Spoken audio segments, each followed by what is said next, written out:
What be happening, my brothers? Well, look at what we got here. This is the scheme I wanted for this one, but I don't know if I can see it in the air. I got some graphics coming for it. This scheme is pretty cool too, but this one will be easier for me to see. Man, this one's a smaller plane, so more important, I suppose. All right, out. Okay, fellas, you're getting your money's worth on this one. I guess I'm showing you every step. And most of these I don't think people need to see. They're so obvious, but um, yeah, the Aileron servo extensions just run through the wing, and they put a string through for the outside one, which is longer, not for the inside one. And if you take the time to unwrap that thing from the rib down in the wing, it'll take you longer than just to grab some string and a 1/4 20 nut and just drop it in there.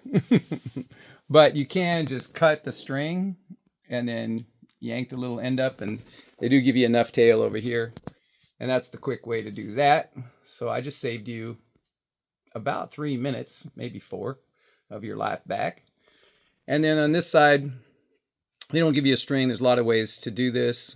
Of course, the string and the 1/4 20 blind nut, but quick and easy is I use this for a lot of things. This is a old antenna tube from the 20 years ago, from the 72 megahertz days. And yeah, you just shove that in there real quick. And then on all these, I use blue painter's tape. Some of the guys tie to strings, like this string out here. But I think that's not the best way. And blue painter's tape works great. Also creates like, a small point. You just, squish it down in the end. It creates a good shape to go through all the holes. And yeah, that's about the way to throw the extensions through. Yeah, this thing should go through here just fine, he says. Let's try all my one-hand efforts here. There we go. There we go. So there it is on my, what you call it, 72 megahertz antenna tube. And there we go. And the other one was the string, as you know. Trying to make me look bad on camera. There it is. There we go. And yeah. Yeah, and he's got my microdines. I'm always red for the outside and black for the inside, so I always know which one's which. And that's about it. Got the 67-inch plug-and-play version of this thing in the other new color scheme, which is the orange, blue, and white, pretty much look like. So that'll be fun. And that speaks to this, like, all the assembly on these things is so quick and easy. That's why I really haven't, done much in terms of assembly videos in the last 2 years. There ain't much to it. There's no skill. There's definitely no skill involved in putting this plane together. Zero skill. In getting that old kit ready to fly 3D, a lot of skill. But yeah, as quick and easy and as skillless as this is, I think, soon we'll be even getting away from this, just like that plug and play. It'll come plug and play probably at first with, one offering on the servos, and then eventually with several. Same with the engines. I bet you we get them, they'll have their main engine company of choice. It'll come bolted on. And then pretty soon they'll ask you already, I think it's at Flex. They give you 2 motor options on the plug and play, small foam planes. And I think it'll go that way. I think this all happened pretty soon. We'll end up just like in that movie Wall-E from 15 years ago, where we're all just fat and sitting in recliners, and the robots and AI are doing everything. We're just pampered and fed. So we'll be, looking back to those good old days when we used to have to pass a string through a wing and to get the extension through, and, drill our own holes to put the servo screws in and stuff like that, because there won't be nothing to do. So that's about it. Yeah, full value on this plane. I think, I've already showed almost everything. There's not too much left to do. And I'll show the throttle servo installation like I always do. And, tank and plumbing, that won't be much on a video. And yeah, this will be pretty complete little series on how to assemble one of these things, but ain't much to it. All right, out. What's going on? Well, Field Marshal Preacher Ty came by the other day. You guys saw him in a video to get some Tygon, some Dubro Tygon for his fuel tank. And then he asked a question: how do you sync up two servos on an aileron? And I guess we're doing everything on this plane, so we might as well talk about this real quick too. Ain't much to it. One thing I do, I've noticed some other videos online where they do it different. I've been doing it for 25 years this way. I like to turn the wing edgeways like this. And what that does to me, what I originally thought first time I was programming then, now I'm just setting up with a radio subtrim and endpoints real quick. But I thought, when you're syncing servos up and, like in this case, setting a subtrim first, if the wing was sitting edgeways, that there'd be no drag, no weight, no resistance on the aileron at all, since it's plumb, so be easy to get it right in the middle.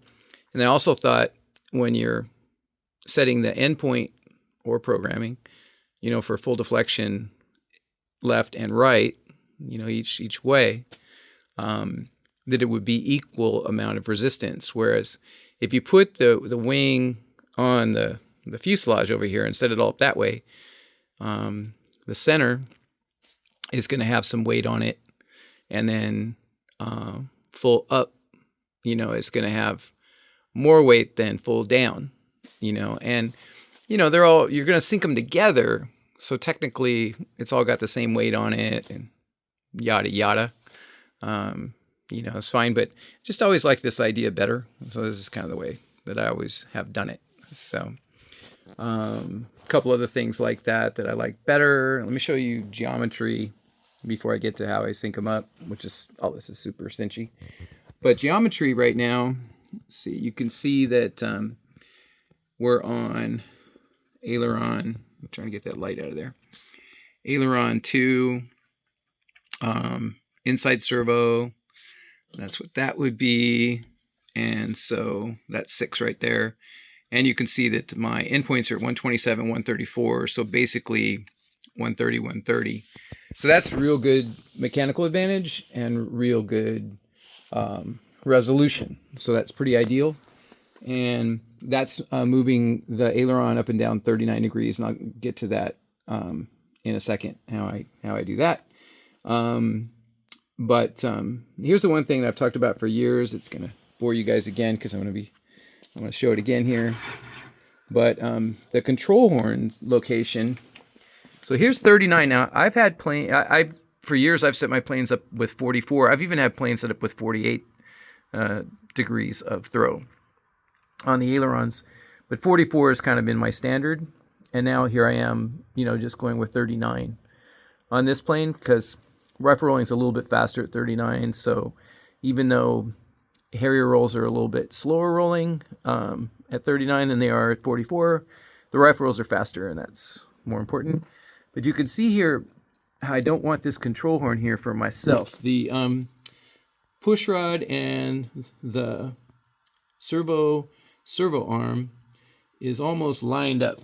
If they're almost in line, which I don't like in terms of pry load. I don't like as the wind is resisting here and this is getting all this force, against the servo arm. I don't like it to be out here on the end leveraged and being pried up and away, on the output gear. See, when you're in the neutral position, it can't really pry like that. It's more of a side load. It's not really a pry load. It's not very easy for it to pry. But if you get the push rod and servo arm lined up, it's very easy to pry. And that's the main thing that goes on these servos all through the years, is that output gear gets pried on, and then the single bearing that they've always had, used to be in plastic cases and now a lot in aluminum cases, it starts to waller out and get loose. When that gets loose, the whole gear trains start to get loose, and then you get slop in your gears, and you can even have the gear seize, and everything's not working that good. These 961s have an oversized bearing on the output shaft, and then they doubled it. So they put 2. And then instead of having 2 sets of gears to spread the load to the motor, to keep the motor good, this 961s have 3 sets of gears. So really well spread load and a really stout top. But I still don't like this. You can see how you would fix that is taking this control horn and moving it this way. And that's what I like. So, here I am with not extraordinary resolution and mechanical advantage. I'm 130, 130. I'm just excellent, but not extraordinary. You could actually go more than that, if you set your plane up perfect, but with, real good, real ideal, I should say that. Right now it's very ideal mechanical advantage, very ideal resolution. I just don't like that these are lined up, so much like that. If I built this plane myself, this control horn would be over this way about 3/8 of an inch, and sometimes even on these ARFs, I'll take and I just won't put it in the stock location. I'll move it over 3/8 of an inch. And sometimes there's no hard point there, so I'm removing covering, installing a new hard point, all that stuff. So here I'm letting it go, but just showing you why I don't think this is ideal and why I don't like the control horns there. I like them over here. So there's that. So having said all that and showing my 25-year discussion on geometry, and that's just only one part of the several factors that I like to have, in an ideal way. You can see here that I have the ball link underneath the servo arm, and I'll show you why on that. So we're going down this road, I guess. So now when I'm in this position here, I don't have the push rod at an angle. It's pretty square with the world, it's pretty parallel with the center of the wing, so it's not prying again on the servo arm because it's lined up pretty straight. It's not prying as much. But if that was on top, where I think 99.99% of all guys put it on top, then it's prying away at the output gear. So that's just one of many considerations. But you can see, a couple of the reasons why I do what I do there. But from this point, when I've got it set up, so I usually do it like this, to where I don't mount my receiver in the airframe until last. So I have my receivers able to sit next to the elevators when I set those up, and next to the ailerons when I set those up. So I'll have, batteries and receiver and switch, all just sitting next to the wing. I have my extensions hooked up, and I'll have both servos moving all the time. But I'll do one servo first, let's say the outside servo, and I'll take this servo arm off and I'll tape it up to the aileron so it doesn't smash anything while you're moving it around. And then I'll take the channel for this outside aileron and I will sub-trim that to center, real easy to do.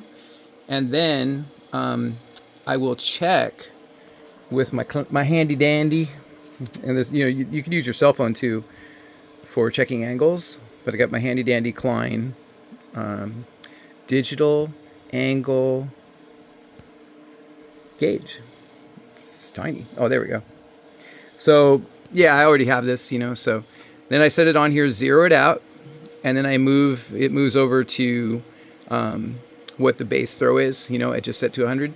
So in this case, it was like, I don't know, 28, degrees or something. So then I'll just adjust my endpoint until that says 39. In this case, it's what I wanted. A lot of the guys and the manufacturers recommend 38 and 37, 38 up, 37 down, I'm pretty sure.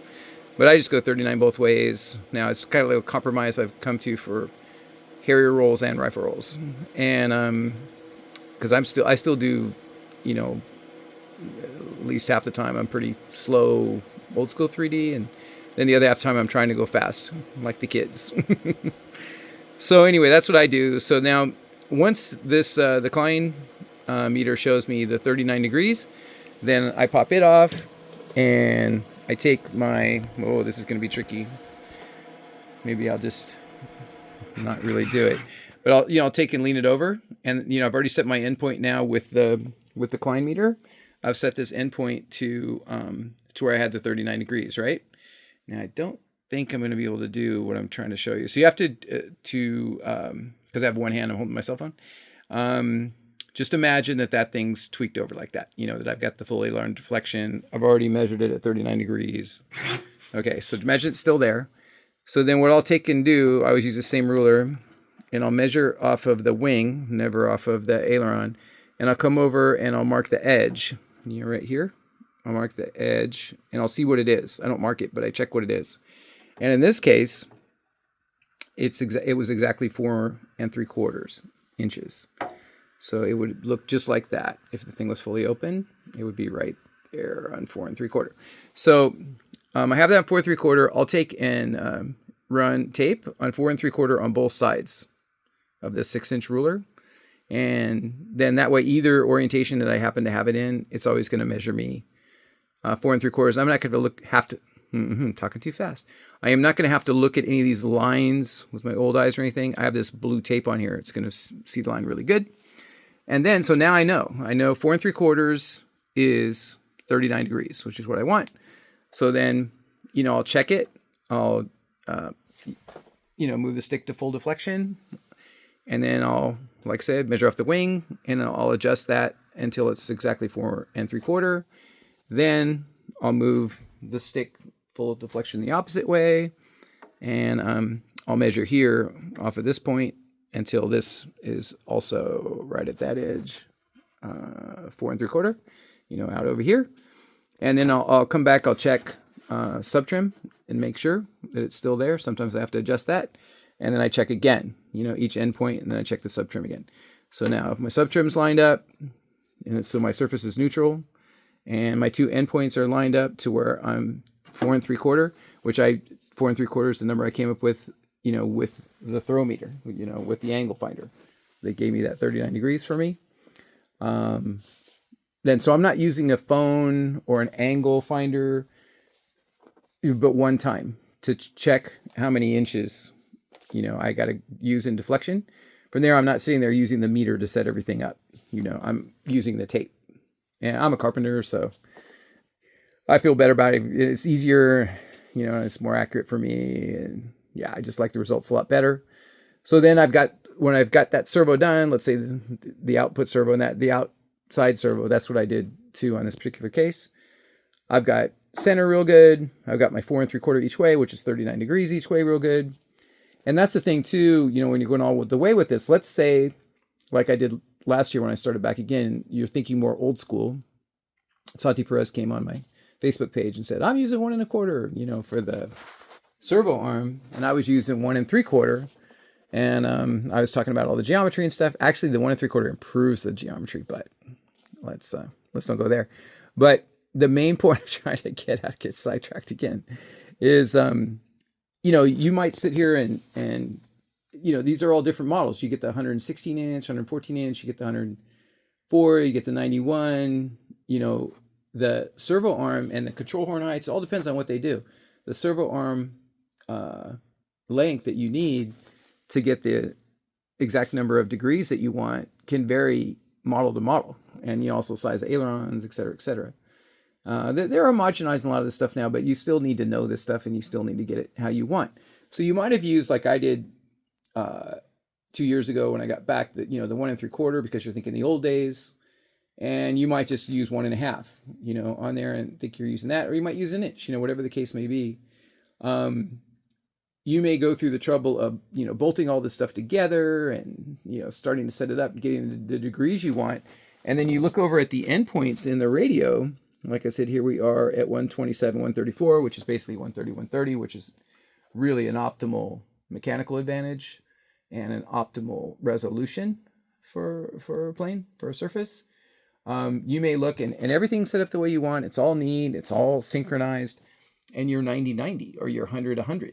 Now you don't have mechanical advantage and you don't have resolution. So it's not as smooth, but it's also the servos are having to take on a lot more resistance. You know, they're going to wear out quicker and they're going to have a harder time holding. You know, or conversely, you may get it all set up the way you want, and everything, the push rods are fully extended, you know, to the max, and you've got your endpoints extended, and you're not quite there. You're not quite to whatever degrees you're trying to get to. In my case, 4 3/4 inches on the ruler, or you just talk about it in degrees. Maybe you planned on a 38, 37, and now you're only at like 35, 34, you know. And what I see most often is that guys use too long a servo arm and they don't get the resolution and mechanical advantage in an optimal place. But once they've got this stuff assembled, they don't want to go back, you know. So to me, while you're on the bench, you're checking all these variety of factors. And, you know, I'm working out really good here at 1 1/4 arms. Like I said, I get to 130, 130. Everything's pretty ideal. I mean, the only thing in my perfect world, this control horn would get moved over. But otherwise, you know, pretty good. But if I had used the 1.5 arms, I wouldn't have near as much mechanical advantage or resolution. So, you know, you need to take the time now, you know, on the bench, and don't get too excited about going flying this beauty, and move them, you know, and then you have to reset up your sub trims and you have to reset up your endpoints, you know, and all that stuff. And that's you know, going to be, you know, a little bit of a pain if you're anxious, but you need to do it, you know, or move them the other way. You know, if maybe you were at 1 inch, you need to move 1 1/4 inches. Maybe you're 1 1/4 inches, you need to move 1.5 inches. That's happened to me plenty, because, you know, the servo arm goes all the way up. It's even starting to go past, you know, straight line, and you're still not getting the throw you need. And you got to go out to 1.5 inches, you know. But then check that too. Make sure you have some resolution there. You know, I like, you know, I always talk about at least 110, 110 on throttles, at least 110, 110 on, you know, ailerons. But if you can get 120, 120 on throttles on your endpoints and 120, 120 on your ailerons, then you're in good shape. You know, you got good mechanical advantage, good resolution. So you got to check that stuff and change it if you need to, is the point. So yeah, after I finish one, then I take that servo arm off and I tape it to the aileron again so it doesn't get messed up. And then I take this one off the tape and I bolt it on. And then again with the sub trims, and I don't have to check the degrees anymore. I've already got my ruler set up with the blue tape, and this one I just set up. And on the other wing too, on the other side of the plane, I'm no longer checking degrees. I no longer have to use the angle finder. I'm all set to go for the other wing as well. And the same thing with, you know, if I had to change the length of the servo arms and stuff, I've got that all figured out on the first wing. And then, you know, the second wing's much more of a breeze. But this one, you know, 1 1/4 works oftentimes on these, and then servo arm or push rod, titanium turnbuckle push rod underneath. All this stuff kind of works out quite often. So, you know, guess right the first time. So after I put the second servo together, then I hook up the first servo, you know, after I sync this one up with the ruler and the center the way I want. And then I check them both. If I'm really anal, and sometimes I am, I will take off the servo I just finished over here, and I'll put that one back on by itself and see if it still remained the same. Then I'll check this one by itself again, see if it still remained the same. Sometimes I'm really anal. And then also there's that Fromco, what's it, quad meter? So it's got up to 4 ailerons, and you can check the voltage, you know, throughout the ranges of travel and at endpoints in the center. And that's as easy as just plugging into your receiver, and then you can see if you have something that's out. But, you know, regardless, I'll either kind of shortcut that procedure or I'll get anal about it. But yeah, you need to be synced up. Shoot, man, that's kind of, is there anything I'm forgetting on that? And then, you know, I keep talking about this plane for some reason. I don't know why. But yeah, I'm not advocating everybody just run out and solder on all these microdines, you know, especially your first plane you do it on, you're going to be like, that's a lot of trouble. And a lot of people like, you know, the multiplex and how they're, you know, stuck in the fuse and stuck in the side of the wing. You just plug it in. But when you have to plug in and out, you know, unplug, replug this stuff all the time, you really start to appreciate, you know, how durable these are. And also they have great throughput, you know. So, your elevators, like me, I'm always taking my stabs off because I can leave. I have a, van for planes, and I can leave the stabs on. I have a lot of friends that do in their trailers and in their vans. But there's so much leverage. Like if you were to step or bump on that, that just always worries me. So I always take them off. And plus nowadays, that's with the quick releases, it's pretty easy. But now, I'm plugging and replugging, plugging and unplugging those connectors. And any of the other connectors, I don't feel quite as confident just doing that all the time. Whereas on the Deans, I do. And the Ailerons, we're all doing that. We're all taking the wings off and just feels super solid. But that's not even a point really worth making because you guys are going to do what you've always done, and it's not that big. Yeah, that's going to fall on deaf ears. and I'm not saying, I'm not preaching this as a revolution, but I like it. I like it. And that's kind of it for syncing these things up. I mean, there's always more details, but that's your general idea. If the first timer, was to get one of these planes, I think you could probably follow along with this video and figure it out. Of course, you should be able to figure it out anyway. Did I just say that? Yeah. I think that's about that. Well, yeah, you guys are getting your money's worth on this plane. I'm really kind of gone over every stinking thing. Okay, out. One more thing, I mentioned it earlier. I got these my pigtail, extension leads coming out to plug into the plane, plug into the receiver, when it's set to fly. And yeah, these there's a lot of G-force to get these extensions to get thrown back into the wing. Try to yank them out of the plane, yank them out of the connectors. So all I do, no big deal. I've done a lot of different things, but let's get the light on that. All I really end up doing, this Velcro, stick-on Velcro, stuff's generally pretty stout. Never had it come up. So I've just got a piece going across. It goes about 1 inch past on each side of the two extensions. And then they're taped on like that. I haven't had that fall off on any plane ever. And then, yeah, these extensions can't get yanked into the wing. All right. That'd be about enough of that. Okay, out.